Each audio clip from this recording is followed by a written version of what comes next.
Déclaration de création des mouvements politiques nationaux. Nous, patriotes congolais en diaspora, réunis, considérant que notre pays, la République démocratique du Congo, vit sous un régime de l'occupation étrangère et qu'il appartient à ses fils et filles le devoir de se battre et de se libérer.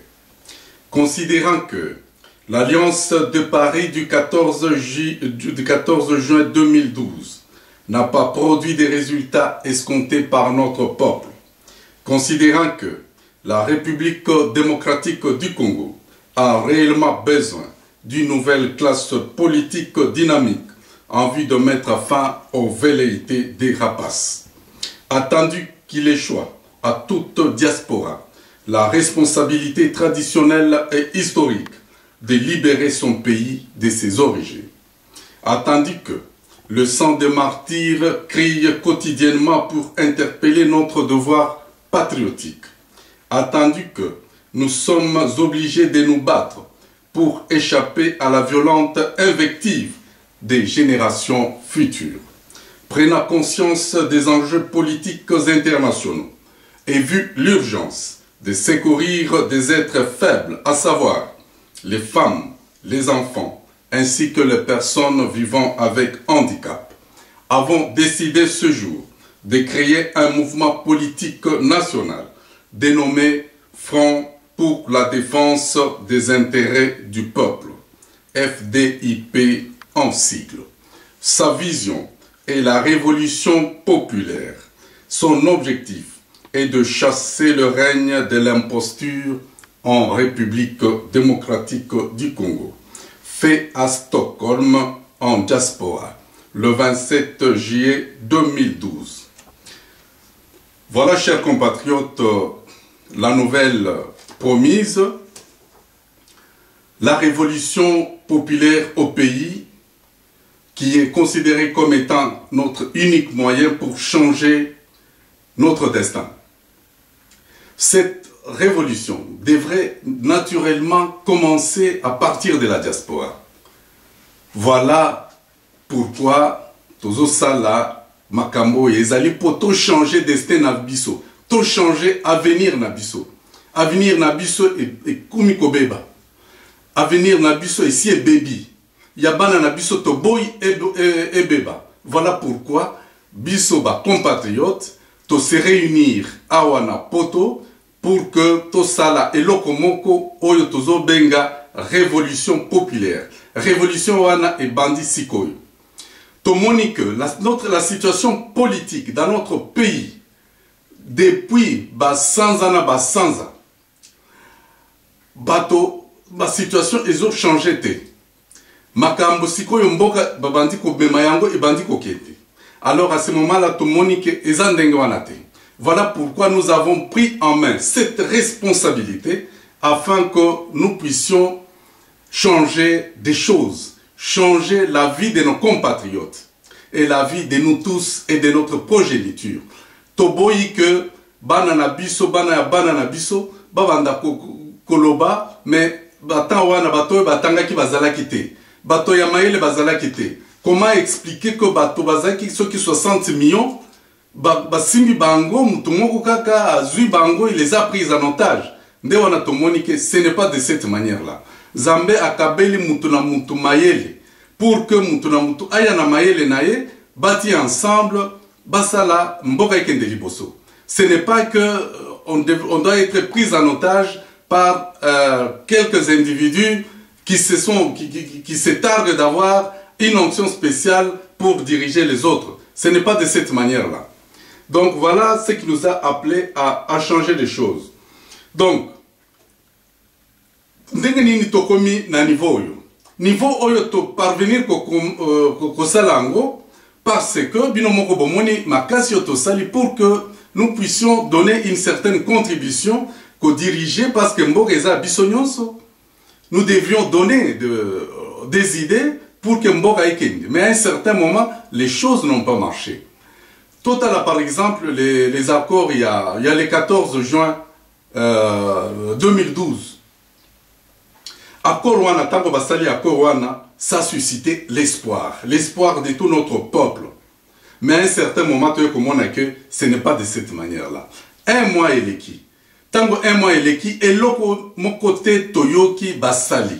Il n'y a aucune stratégie prise pour que la lutte de notre peuple puisse être orientée.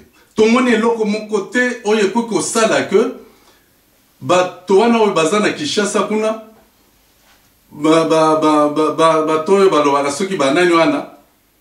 ces gens-là sont presque à l'aise parce que ils ont déjà un boulevard devant eux. Et ce n'est pas de cette manière-là. Voilà pourquoi Tosali Oyo Tozo Benga Front pour la défense des intérêts du peuple. Front Ana Tosali Ango pour répondre aux aspirations de notre peuple. Et ça qui pour respecter, te répondre à l'aspiration Ana. Alors, Toboyaki Batomoko bazwa biso en otage. Biso, il fallait tout ça la makasi, tout changer ba makamonyo soir. Alors, but na biso lokola toti kolobawa ezali mettre fin à l'imposture. Bamiyi biwana des gens baye, on ne sait pas comment ils se sont mis au pouvoir, baye et puis ils sont en train de mettre des racines. Les politiciens s'endorment, et nous avons trouvé que ça, non, c'est non. À Kinshasa, alors nous avons dit NON.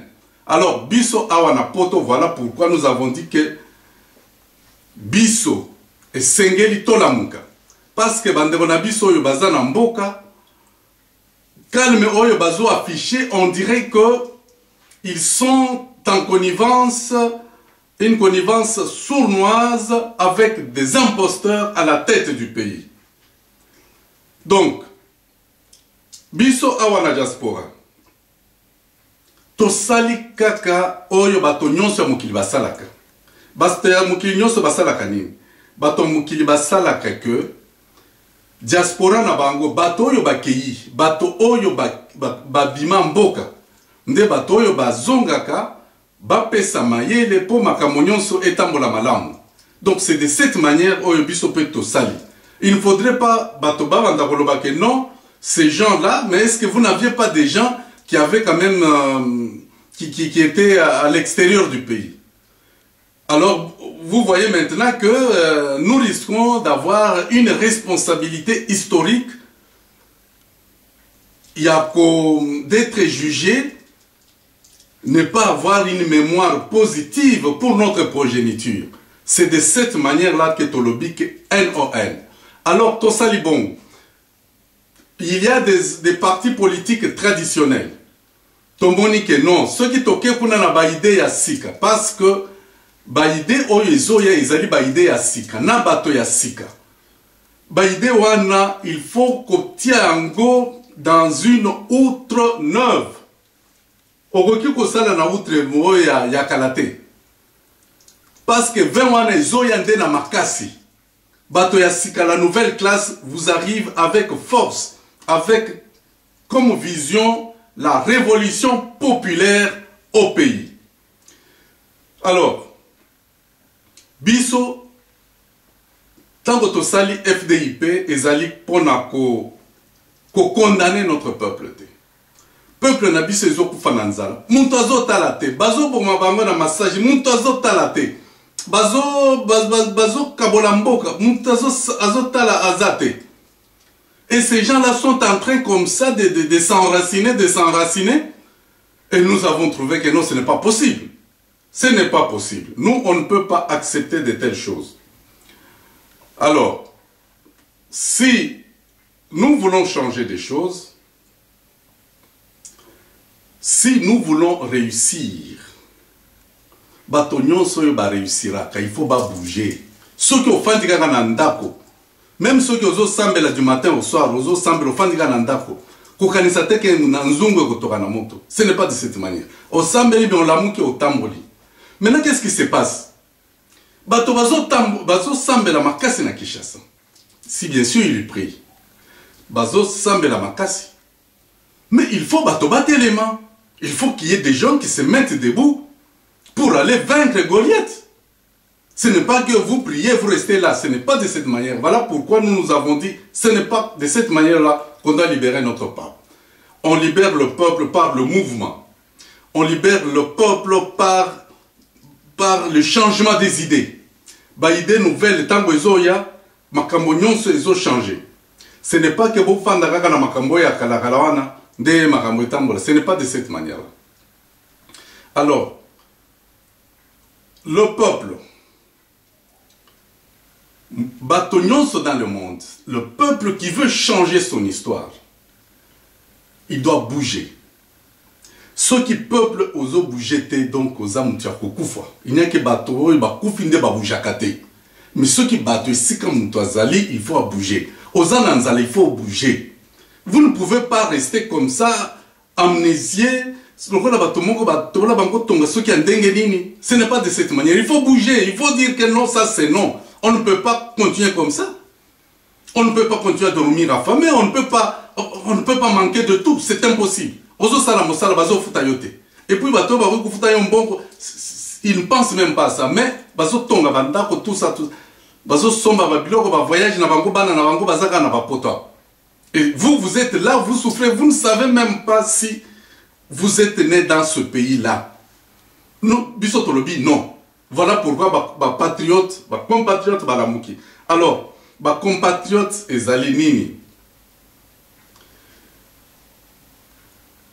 Compatriotes, bisotango to telemi. To lobi que ngai bakoki ko enterrer ngai vivante na boy. Il faut ici aux alliés on lobi que non.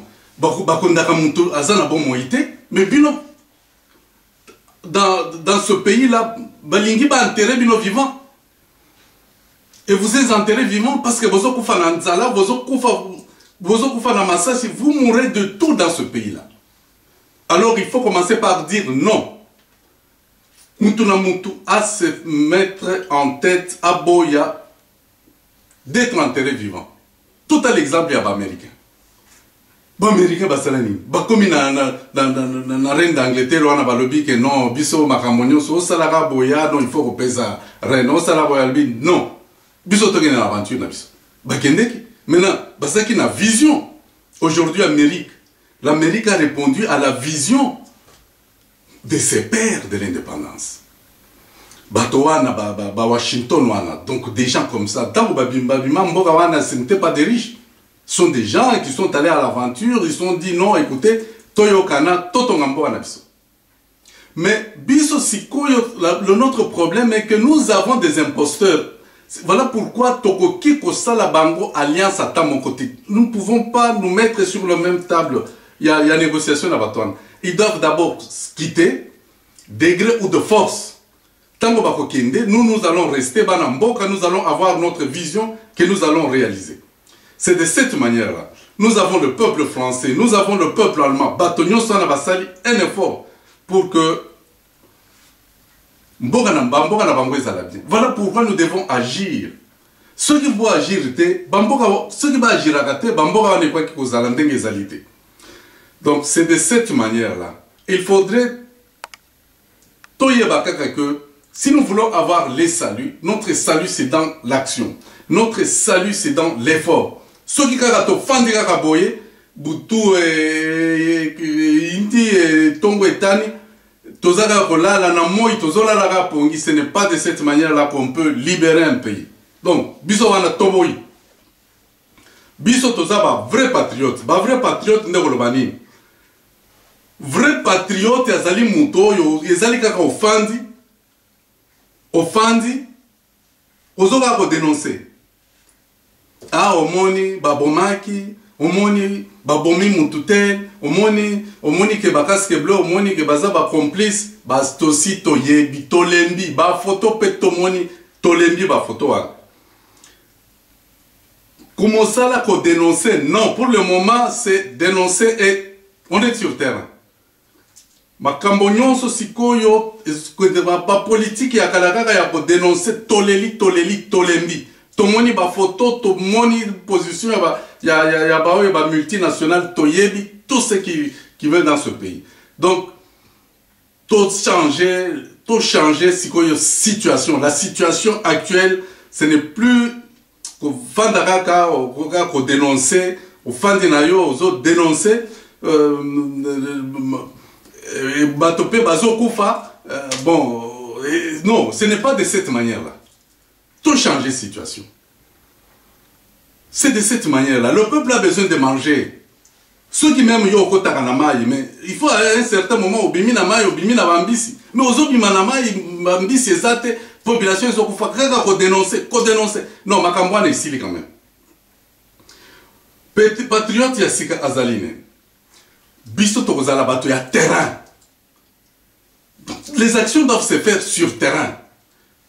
Bien sûr que ça va marcher, mais tokoloba makamonyo sona, va marcher, oui. Bon, ma marche tozo kende, eza lokola ba carnaval, ba mindela bazo tala, bazo mona ndenge tozo sala carnaval, pe bango bazo ya, bazo seka, bazo imba pe banzembo. Ce n'est pas un carnaval. Donc, lorsqu'on dit les actions sur terrain, ce sont des actions musclées, actions à solo. Donc, c'est de cette manière-là. Voilà pourquoi, Tango Tozali, en tant que patriote, Tozo Monakakake, il faut tozalana ce qu'on appelle l'humilité. Humilité na biso wana ezali kolobani. Humilité ezali kolobake. Ce que moni ndeko na yo. Omoni ndeko na yo. Azana mayeli. Mais zwa mayeli wana c'est une richesse. Tozana bandeko na biso baza ebele. Bazana mayele. Tozana batolokola ba parfait kanko. Bazana mayele na bango. Bazana Martin Sali. Bazana mayele. Il faut les prendre. Mais mayele nyonso wana donc communication que mutu par exemple, il a tout fait. Makambo ezo tambola tena mayele wana bokomona ke ici. Tala Martin Saline denga a salaki a faire arrêter Paris. Biloko ndenga wana ba œuvre c'est le terrain. Ezaka makambo ya koyemba non, ce sont les actions. Nous faisons les actions, nous faisons les actions. Makambo ya ko dénoncer non. Soki ozaki na mayo bimi na mayi. Donc makambo ya mayo wana kokosa biso eza lisusuté. Il faut que nous voulons des choses palpables. Des choses palpables. Ok, namaï, oui. Oh, bimi namaï, oui. Mais il y a un ambisi. Il faut tout le monde ambisi. Donc voilà, mais ton fan de l'ambition, non, ce n'est pas de cette manière-là. Alors, ma patriote ezali kolobanini. Tant que tu zali ko, tant que tu sala FDIP oyo, ezali que tout ça, un principe, moi, on a réussi à principe, on a aussi bien. C'est-à-dire, nous laissons, donc, chacun, un compatriote, laisse ce qui le dépasse à ce qui le surpasse. Et il laisse ce qui le surpasse à ce qui le dépasse. N'est-ce qu'il y a malamu? Ce que Monique, vous avez à solo, mais pour la place où on a, vous avez et si vous avez il faut que Martin Salé à Zalakuna. Et si il faut volcan Zalakuna. Et si en tout cas, ce qui totali, il faut que méthode moulende. Mais même ce qui, au niveau des idées, nous allons construire ce pays avec des idées. C'est avec des idées que nous allons construire ce pays. Ce n'est pas, oh, wana zamabe, oh non, yo tangaki mingite, oh tangaki mingi, bah il se dit, oh, ils ont un français. Bah tu es français, oui. Ah non, mais tel monsieur, il y a le baga mingi wa français, topé ça poste. C'est de cette manière-là de Tokokeni. Ezali batu basana ba ide nango malamu non ezamabe. Asa la boye, asa ko la bo. Asa la boye, asa la. Makamwana ici. Vous nous avez suffisamment souffert. Vous nous avez fait suffisamment souffert. Makamwana ici. Donc, tango tozo lo ba makambo ya évolution, na ya révolution, ezali koloba que bitumba ya mboka wana ebanda kala. Ebanda na ba Lumumba, ekende eza ba étape. Mais tango eza ba étape, il faut savoir donner le fagnon. Bino moko boyebi ba course ba lobaka ba course de relais. ba course de relais wana ezali koloba que mais bon mon aveza soki ba 400 mètres na yebi mingi te mais ozo kimambango tango komi wana mutu mosusu azui fanyo donc à Kebembango, mon soupé à Zuifanyo à Kembango, c'est de cette manière, déboyé, c'est alors que nous allons réussir. Mais yo aussi au lembi na yo, au lembi. Mais au lembi kaka non, kaka na fanyo, ngande na zoke na nango. Ce n'est pas de cette manière-là. Les patriotes doivent accepter de passer le fanyo à l'autre. Tu y dis que telle Congolaise, Aza forte n'a pas makambouana par exemple, il y a droit. Non, il faut topé ça y est, to mettre bas moyen. Akende soki na CPI, akende osala dossier na ye. Tout pesa ye bambongo, akende na de ba imperium yango wana. L'imperium c'est quoi? L'imperium c'est la force du peuple. Ndeba démocratie, la force du peuple, c'est-à-dire si le peuple décide de faire ceci, il le fait. C'est ça l'imperium du peuple. Mais le peuple confie son imperium à certaines personnes. Ba confier si quoi imperium wana na telle personne, ndeba mona ka ba vote wana ainsi de suite. Dans des pays développés, c'est de cette manière-là que ça se passe. Donc, Imperium Nabiso eza bongo, eza ndengenini. Toza na bato mingi ya mayele, bazawa ba droit bazali ba tondi. Tokoyeb sa bango, bon, vous vous retrouvez dans tel pays. Mutuna mutu soki $1, soki $2, soki 10 euros. Des choses visibles. Bon, votre plan c'est combien? Bon, bozo kende wapi, bon, c'est de cette manière-là, toko kende. Il n'y a pas de basega biso mingi. Je vous assure que le FDIP et Ye, Makambo soit na bokomona. Et puis to komona nani résultat d'enge ekoya. Donc boyeba que la parole et l'action des éco-préparés à venir. Au lobby au sali. Liwana biso ezali tozo loba to salakate. Mais avec FDIP au lobby, au sali. Parole, action. Parole, action. Baction na biso sikoyo kozala ni. Boyo ka malam. Baction na biso toza na baction au niveau ya plan national, na au niveau ya plan international. Au niveau ya plan national, biso diaspora tokokende na conclave. Na conclave wana nde tokoyeba ba makambo nyonso oyo ezosalema na mboka na biso. Na conclave wana nde tokoyeba banani bakoki kobanda ko représenter biso tala ba Syrien.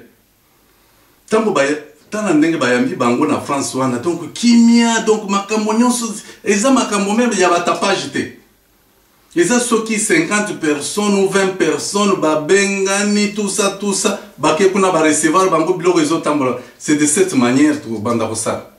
Mais biso nyonso to banda ko sala mosala mais ko toza na ba tête na biso to koloba ke côté kuna soki to lingi to réussir. Il faut ngando le crocodile azala côté kuna. On a to réussir. Côté wana non to bundate feli azakuna. Feli, problème na yo ezakuna ni. Ah non, nga il faut faire, il faut boye. To sali makambo wana esili. Totali makambo mosusu nini makambo ya ba droit ya kokende soki ya ko accuser makambo ya parce que d'abord c'est bien na plan international banana. Donc en fait, conclave wana nde ko mettre en place certaines structures.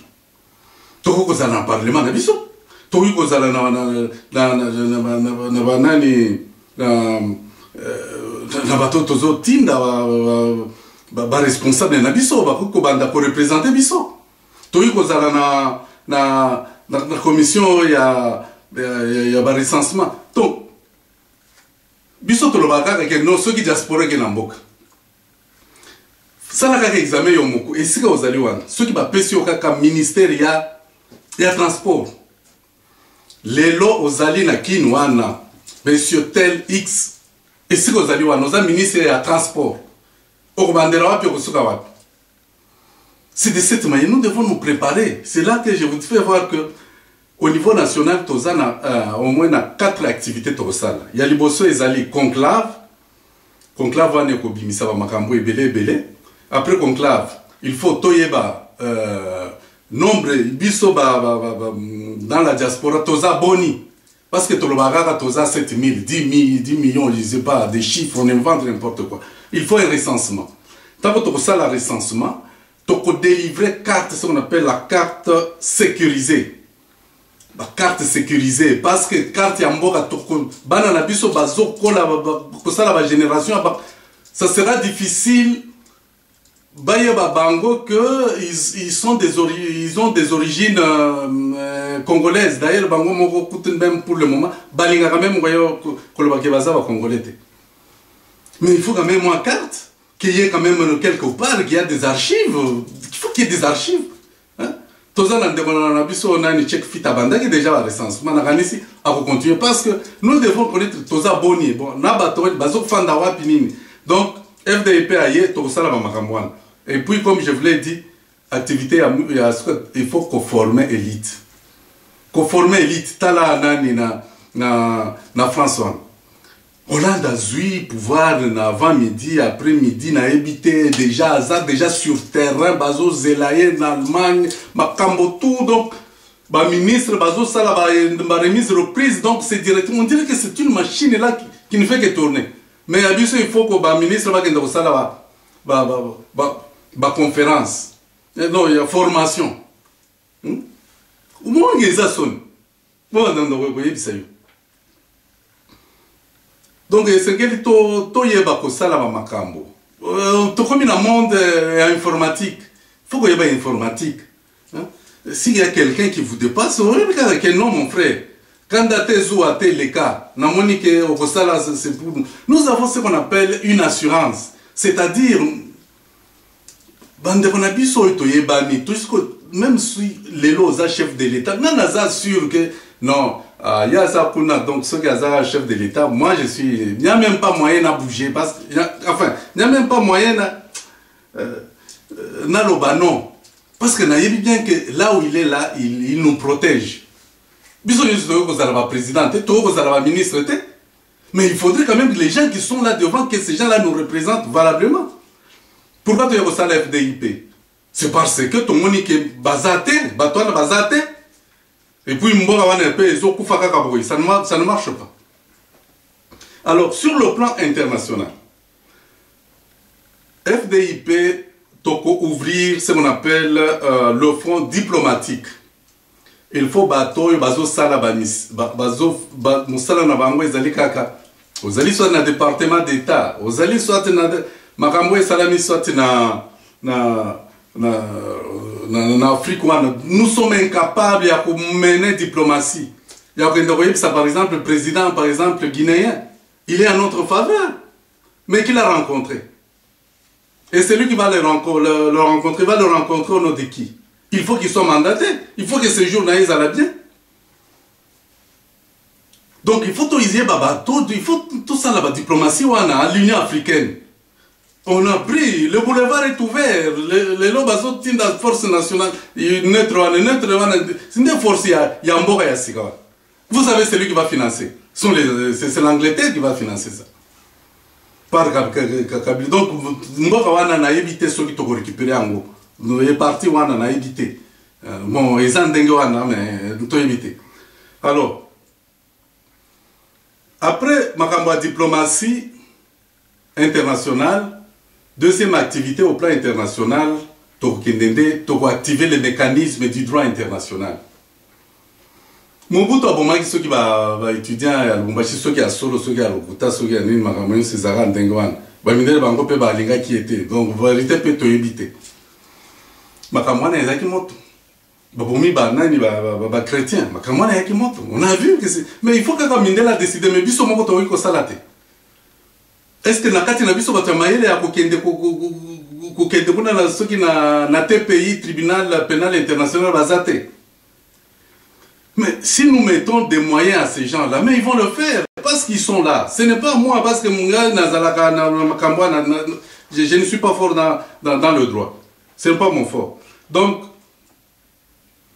bande de monabiso, de mouke wana na lingaki na ibisabino. Et sengel biso nyonso top mona vision oyo toza nango na FDIP ezali vision nanga eza vision na yo eza vision ya biso nyonso. tozela que tokomona mutu moko akoya na onction spéciale na mafuta moko bapakolaki ye nayebi te par nani soki akende kozwa epai soki wapi na église na soki na pasteur nini ezali ndenge wana te. Onction ezali maloba oyo nazoyebisa bino. Onction ezali décision oyo tozui pona ko changer à 180 degrés marche ya mboka na biso. Ça doit être historique. À partir de maintenant, Bokobanda Kolanda, toutes les instructions tokopé sabino sur base ya sur base ya objectif au plan national et international. C'est beaucoup mieux boya kotuna ngai na niveau ya conclave tozali wapi, niveau ya recensement tozali wapi, niveau ya émission en carte tozali wapi, niveau ya formation. C'est de cette manière-là que nous voudrions que les questions arrivent à ce niveau-là. Toza wapi na dossier, tel par exemple le dossier HB. Eux-mêmes, mais nous sommes là, il faut que FDI, HCA, mais nous avons des magistrats capables de faire ça, de se saisir. Déjà, Toza, ce qui est journaliste Thierry Michel, tout ça, mais nous sommes là, toujours dénoncer, toujours dénoncer, puis toujours rond-point, puis dénoncer. Donc, Bandanabiso, Tozali, na mémoire, il y a Baoyo, Bakufa, Bazolela, Mingi, Bazolela. Pour qu'on sache que Moutoana Bobima likolote, Moutoana ezali yo, Moutoana ezali ngai. Moutoana ezali ye, eza biso nyonso toza batoana. Dieu ne fait exception à personne. Et son Esprit Saint, il le donne à tout le monde. Il donne l'intelligence et la sagesse à tout le monde. De la même manière qu'il a donné à Simon Kimbangu, à Kim Pamvita, à Emery Lumumba, à Evariste Kimba, à Pierre Moulele, à Koudia Kubanza, à Arma Tungulu, à Floribert Chebeya, à Cédric. C'est la même onction, c'est-à-dire, Makamwamboka, il faut toucher yo, Ndenge toucher qui Chebeya, il toucher qui yé. Il voulait qu'il y ait le droit de l'homme. Et toucher Arma Tungulu parce qu'il a voulu que ça se fasse comme ça. Il n'a pas voulu, il n'a pas accepté que Moutou ya zo bomabana ya Nzambe abanda koleka na nzela liboso ya ye mwana Nzambe. À mon avis, que ce n'est pas possible. Donc, c'est ça. Bokani sait qu'il y a des gens spéciaux qui vont venir. Donc, Bandeko, Tozala Sika Moko, Tola Muka, Tola Late, parce que Makambo Ezo Komela Biso, Ezali Kaka, Token à gauche, Baédition, il faut là la Kaka Pongi, il faut là la Pongi, Yaba bébé. Bébé, mais à un certain moment, là, mon caca, même là, la caca, même na mo, il faut qu'à colal. Bon, problème est athée. Ok, à droite, non. Ake wapiano, banda kota na mai, nana pimete, mais akobi mabayer ni non. Zela kaka, to yebi biso mepe, to yebite, zela kaka. Donc, à gauche, bazo tu à droite, non. Tomoni ke zandenga wanate. Il faut tozwa chemin, yakatikati, tokende liboso. Donc, bande manabiso, Congolais, Congolaises, c'est une occasion na éviter ceux qui muto mususu à côté lema ayebisa makambo oye koleka oye na ebisibino. Donc soyons tous à l'écoute, soyons ensemble, gardons-nous tous à la bomoko, tous à la boboto, tous à la nabolingo, tokende en avant. Merci beaucoup, merci.